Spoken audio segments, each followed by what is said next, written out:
Quarterbacks have gone from triple threat to pure passers back to dual threat. So could we see the resurgence of the triple threat quarterback? Could you imagine Lamar Jackson kicking some field goals? Nope, I couldn't either. Jokes aside, the NFL used to look a lot different. One of those differences was the role of the quarterback. Well, it wasn't the quarterback, it was the tailback who assumed the responsibilities of the modern day quarterback. Clarence McKay Parker, aka Ace Parker, was one of the great quarterbacks of his era, and is said to be the last great of those triple threat QBs. He was one of the league's most versatile stars at the time. As the great Sammy Baugh once said, "I'll tell you the best I ever saw. Ace Parker. He could punt, he could pass, he could run, he could play defense. I mean, he could do it all." And this was true for many players on a team. Most played both offense and defense, and played all 60 minutes. Again, versatility was standard at the time, but Parker was one of the best, and arguably the last great triple threat QB. By the 1940s, specialization in positions began to emerge as passing became more dominant. So quarterbacks were the passers, and the role of running and kicking shifted to other positions, making Ace Parker one of the last players to shine in all three areas at a high level. The single wing was a common formation in the 30s, which had 4 players in the backfield. The tailback in this formation was the player who could run, pass, or punt. He was supposed to be the best athlete, and that was perfect for Parker, who was extremely versatile. Another reason he was so good, without sounding corny, was his heart. He originally committed to Virginia Tech,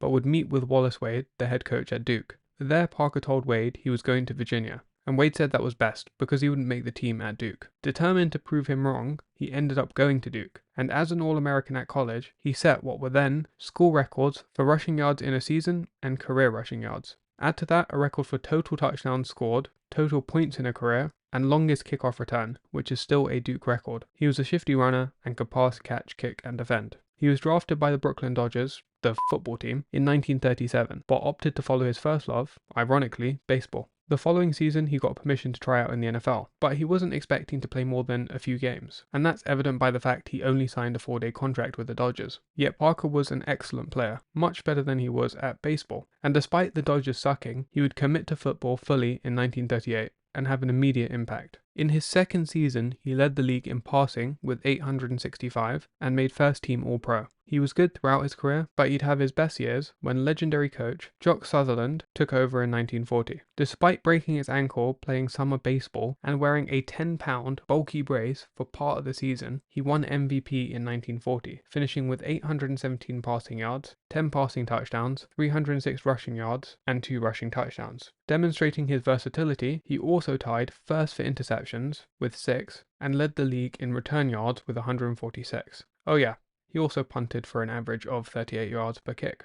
Jack of all trades. In a win over the Cleveland Rams in 1940, Parker contributed to all 29 points they scored. He returned a pick 6, threw 2 touchdowns, held a field goal kick, picked another pass to set up a touchdown, and scored 2 extra points. That's an MVP right there. The Dodgers finished with an 8-3 record, which was one behind the Redskins in the Eastern Division. In 1941, they'd again fall short, finishing second behind the dominant Giants, despite beating them twice that season. Not only would he dominate on the field, he was also a part of history in another way. He played in the first pro football game aired on TV. The Dodgers beat the Eagles 23-14, and Parker completed 8 of 19 passes for 116 yards and 1 touchdown. He'd play with the team till 1942, when he enlisted in the Navy during the war. He returned to football and joined the Boston Yanks. Then he'd play one more season in 1946 in the new AAFC League for the New York Yankees. Yeah, the football team again. Parker still had some gas in the tank as he finished the year with a 53.9% completion percentage, 763 yards, and 8 touchdowns, leading them to a 10-3-1 record and the Eastern Division title, although they'd fall to the mighty Browns in the championship game. Despite only being 34,